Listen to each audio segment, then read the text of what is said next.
Mesdames et messieurs, bonsoir et ravi de vous retrouver pour une nouvelle édition de Direct pour ce mardi 30 novembre 2021. Ce soir, notre émission est principalement consacrée au 21e sommet de la COMESA ou du COMESA qui a été tenu mardi dernier en Égypte, à la nouvelle capitale administrative. Un sommet au cours duquel l'Égypte a présidé au Madagascar pour donc présider cette année le sommet du COMESA. COMESA, 21 membres de cette grande instance régionale continentale africaine. Un seul but, c'est de promouvoir et développer l'intégration régionale économique, notamment l'intégration numérique. Comment vont collaborer donc les pays africains, ces 21 pays qui ont tous affiché leur volonté d'approfondir la coopération pour que l'Afrique soit faite et rebâtie par tous les Africains. C'est ce que nous allons savoir tout à l'heure avec notre invité, Dr Cherihan Al-Qamesh, professeur en sciences politiques, qui va nous joindre dans quelques minutes. Avant de parler en détail du sommet du COMESA, nous allons passer en revue quelques nouvelles. Et bien sûr, à la une en Égypte et aussi à l'échelle régionale et internationale, c'est le sommet, ou pas le sommet, mais plutôt la version du deuxième salon international pour les industries défensives et militaires, EDEX 2021, dont les travaux ont été entamés hier et donc se poursuivent aujourd'hui pour le deuxième jour consécutif en marge de l'exposition d'EDEX, le ministre de la Défense et de la Production militaire, le commandant général des forces armées, le général d'armée Mohamed Zaki, s'est entretenu avec le ministre d'État émirati pour les affaires de défense, Mohamed Ahmed Al-Bawardi. Les deux ministres ont examiné ensemble les derniers développements de la situation prévalant sur les scènes régionales et internationales, ainsi que les moyens de renforcer la coopération militaire entre les deux pays.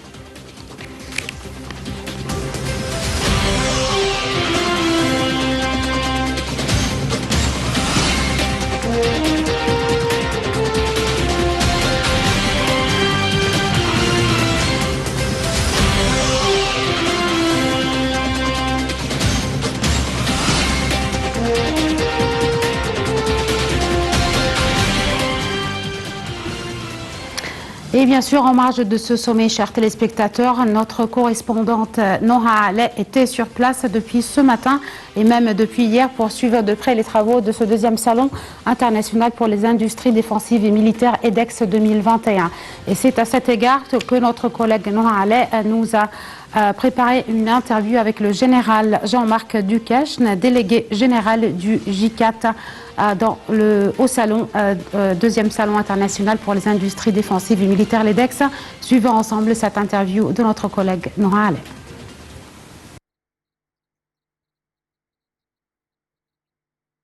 J'ai le plaisir de me trouver au pavillon France et à mes côtés, général donc Jean-Marc Duquesne, délégué général du J4. Bonjour. Bonjour et merci d'être venu jusqu'à nous. Merci à vous. Alors justement, parlez-nous de la participation de la France à l'EDEX 2021.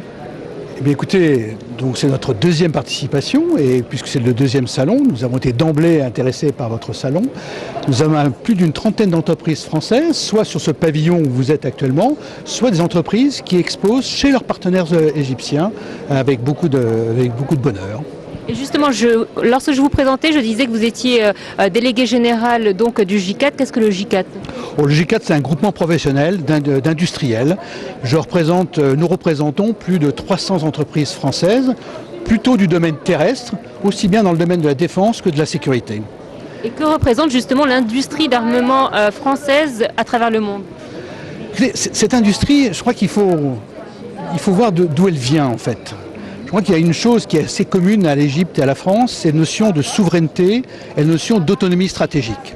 Et la France, depuis très longtemps, veut cette autonomie stratégique, veut cette souveraineté, et il n'y a pas d'autre 36 solutions. Il faut avoir une industrie aussi de défense souveraine pour y arriver. Ce qui fait que cette industrie de défense française, c'est un travail de longue haleine qui remonte déjà largement avant la Deuxième Guerre mondiale, mais qui s'est amplifié après la Deuxième Guerre mondiale.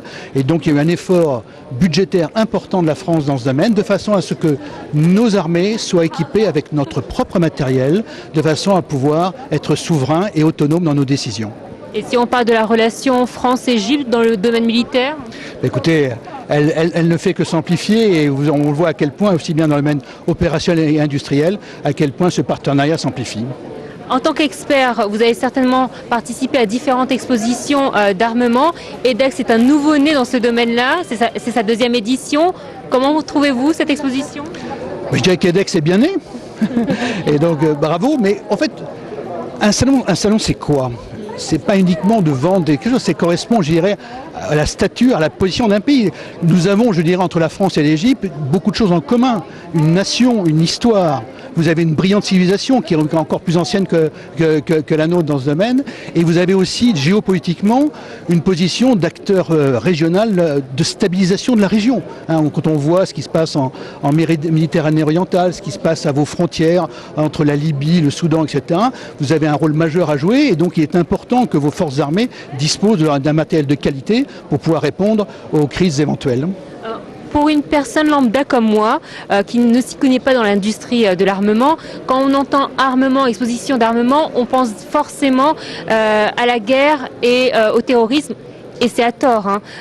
Expliquez-nous justement en quoi de tels événements sont importants ou l'industrie de l'armement est importante. Le premier rôle d'un État, c'est de la défense de ses concitoyens. Défense externe vis-à-vis d'une agression extérieure, défense interne vis-à-vis du terrorisme et tout ce qui peut arriver. D'où l'importance pour chaque État de disposer des moyens adaptés pour pouvoir répondre à la sécurité de ses concitoyens, qui est quand même le rôle premier de l'État. Et donc c'est ce que fait, je pense, l'Égypte, c'est ce que nous observons et nous l'observons avec beaucoup d'intérêt. Général Jean-Marc Ducam, merci à vous de nous avoir répondu. Merci encore à vous. À très bientôt.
Voilà, chers mesdames et messieurs, on venait juste d'assister donc à une interview de notre collègue Noha Aleh avec le général Jean-Marc Ducam, délégué général du J4 en marge du 21 des travaux du deuxième salon international pour les industries défensives et militaires EDEX 2021. Et on poursuit donc cette petite tournée avec nos nouvelles pour ce soir, avec une deuxième nouvelle concernant la réunion du Premier ministre, Dr Moustapha Madbouli, qui a assuré aujourd'hui que le cabinet ministériel a souligné la nécessité d'entamer dans le plus bref délai les travaux de développement des villages endommagés par les inondations d'Assouan et de les inclure dans l'initiative de Haya Karima à vie décente, comme l'a exigé le chef de l'État Abdel Fattah al-Sisi lors de sa dernière visite à Assouan.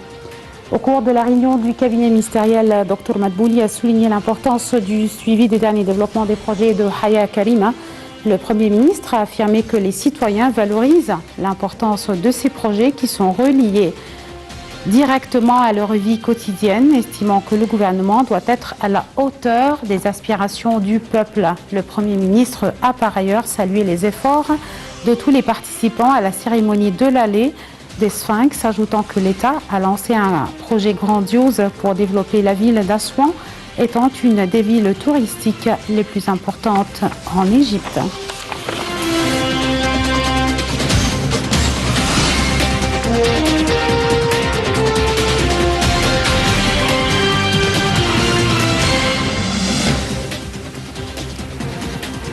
Une troisième nouvelle concernant bien sûr le variant du coronavirus Omicron. C'est à cet égard que le chargé d'affaires du ministère de la Santé, Dr Khaled Abdelghafour, a déclaré aujourd'hui qu'aucune contamination par le variant d'Omicron du coronavirus n'avait été détectée en Égypte jusqu'à présent. Lors d'une réunion du gouvernement, Dr Abdelghafour a passé en revue les mesures préventives mises en place et qui incluent la suspension des vols directs à destination et en provenance de l'Afrique du Sud, l'imposition des tests PCR aux personnes venant des pays où des cas du variant Omicron ont été détectés, ainsi qu'un isolement d'une semaine avant de répéter les tests PCR. Le chargé d'affaires du ministère de la Santé a de même remis au gouvernement un rapport sur les derniers développements régionaux et internationaux de la pandémie. Dr Abdelghafour a examiné aussi dans ce rapport la situation actuelle du taux d'occupation dans les hôpitaux d'isolement. Il a abordé en outre la situation de la vaccination contre le Covid-19 jusqu'à fin novembre, indiquant que le total des personnes ayant reçu la première dose du vaccin avait dépassé les 30 millions, tandis que ceux ayant été vaccinés par la seconde dose s'approchaient des 16 millions.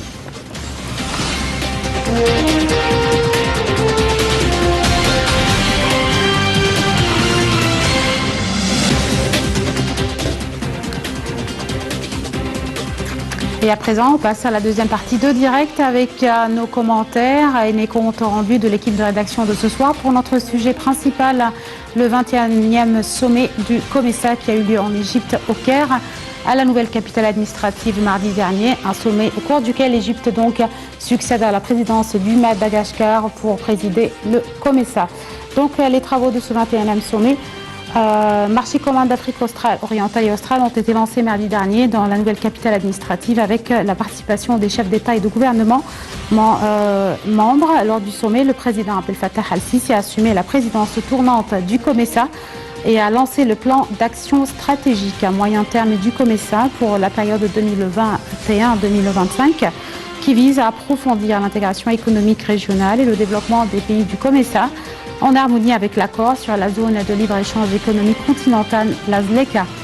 Le sommet, dont le slogan était de renforcer la résilience grâce à l'intégration numérique économique stratégique, a pour but d'encourager l'utilisation des outils de l'économie numérique pour faciliter les affaires au sein du COMESA et renforcer la résilience des États membres pour faire face aux répercussions négatives du coronavirus sur les économies africaines. Un compte rendu de notre collègue Salih Ahmed et un récit de Shahin Abisma.